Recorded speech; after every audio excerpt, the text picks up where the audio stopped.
ओम नमः शिवाय। शिव जी सदा सहाय। ओम नमः शिवाय। गुरु जी सदा सहाय। संगत जी, आज हम पढ़ेंगे शिवपुराण में कैलाश और बैकुंठ आदि की उत्पत्ति। नारद से ब्रह्मा जी बोले, जब शिव जी अंतर्ध्यान हो गए तब मैंने हंस का और विष्णु जी ने वाराह का रूप धारण किया। हंस के ऊपर जाने की गति निश्चित होती है और नीर शीर विवेक के कारण तत्व ज्ञान को जानने में तथा तत्व का निर्णय करने में समर्थ है, और वाराह की गति नीचे उतरने में निश्चल होती है। इसी रूप द्वारा विष्णु जी ने वाराह कल्प रचना चाहा था। इसी दिन से वाराह कल्प कहलाया।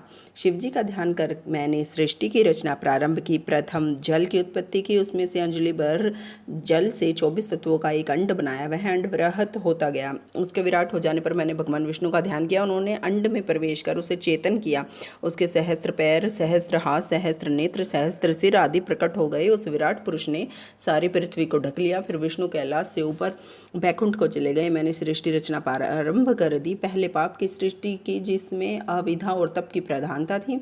इसमें स्थावरों की रचना की। इसके बाद शिव जी का ध्यान करके तिरछे जीवों की रचना की। फिर सात्विक की देवताओं की रचना की। शिव जी की आज्ञा से रजोगुण वाले मनुष्यों की रचना की। इस प्रकार 5 तरह की सृष्टि हो गई। फिर महत्सर्ग, सूक्ष्म भौतिक सर्ग, वैकारिक सर्ग उत्पन्न किए। वैकारिक सर्ग से प्राकृतिक 8 प्रकार की सृष्टि हुई। जब इसमें विकृति हुई तो नवम कुमार सर्ग उत्पन्न किया। फिर उपयोगी दिगात्मक सर्ग उत्पन्न किया, जिसमें सनकादिकों का महान कौमार सर्ग उत्पन्न किया। ये मेरे मानस पुत्र कहलाए। जब मैंने इनसे सृष्टि रचने को कहा तो मेरे नेत्रों से अश्रु टपकने लगे। विष्णु जी के कहने पर मैंने शिव जी का तप किया। इससे मेरी भौहों और नासिका के मध्य से विभूति तथा अर्धनारीश्वर शिव जी प्रकट हुए। उन्हें देखकर मैं प्रसन्न हो गया। मैं उनसे बोला, हे देव, आप जन्म और मरण वाली प्रजा की सृष्टि कीजिए।